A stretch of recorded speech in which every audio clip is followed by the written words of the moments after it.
Viewers, এই মুহূর্তে সবচেয়ে বড় আলোচিত একটি ওয়ার্ড প্রোক্লেমেশন।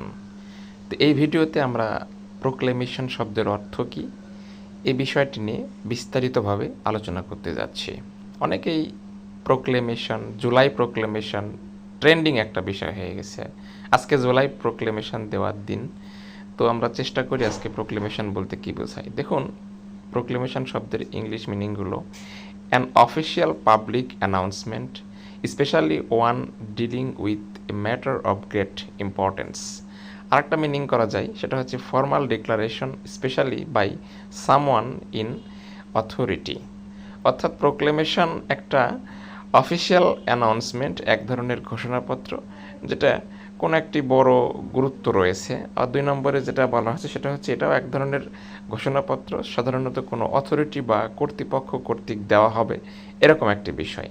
তাহলে আশা করি আপনারা অনেকটাই ধারণা করতে পারছেন আসলে প্রোক্লেমেশন শব্দটির দ্বারা কী বোঝায়। তবে এই প্রোক্লেমেশন শুধু শুধু একটা ঘোষণাপত্র না, এর মধ্যে বেশ কিছু তাৎপর্য রয়েছে। তো সেটাই নিয়ে আমি কথা বলবো। আসলে প্রোক্লেমেশন বলতে মূলত সাধারণভাবে ঘোষণা বলা হলো, এটা কিন্তু সাধারণ ঘোষণা নয়।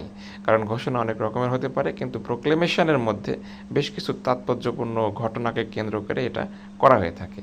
দেখুন, আমরা একটা সেন্টেন্স দেখি উদাহরণ হিসেবে: the king issued a proclamation declaring a day of national morning.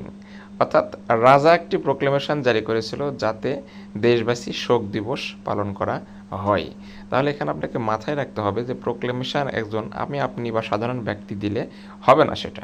তো প্রোক্লেমেশনের বিকল্প হিসাবে বা সিনোনিম হিসাবে আমরা যে শব্দগুলো ব্যবহার করতে পারি সেগুলো হচ্ছে announcement, declaration, notification, pronouncement, edict, notice, statement, broadcast.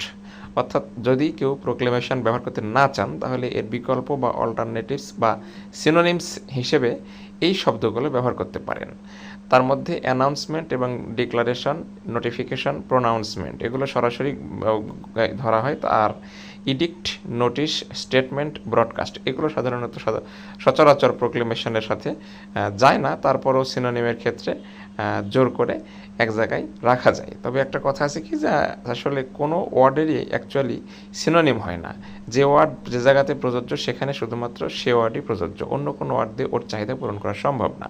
তো যাই হোক, এখন বেঙ্গলি মিনিংসগুলো দেখুন। যে আসলে প্রোক্লেমেশন শব্দের বাংলা অর্থ হচ্ছে ঘোষণাপত্র, সরকারিভাবে ঘোষিত বার্তা, রাজকীয় বা আনুষ্ঠানিক ঘোষণা, অথবা এই যে লাস্টের যে বাংলাটা দেখুন, আদেশনামা।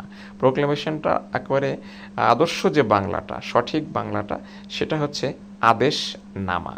এবং সে আদেশনামাটা একটা দেশের গভর্নমেন্ট কর্তৃক অথবা ওই দেশের শাসক শ্রেণী কর্তৃক অথবা ওই দেশ যদি রাজা শাসিত হয় তাহলে রাজা কর্তৃক দিতে হবে, এরকমটাই বোঝানো হচ্ছে। আশা করি প্রোক্লেমেশন সম্বন্ধে আপনাদের ধারণা ক্লিয়ার হয়েছে। ধন্যবাদ।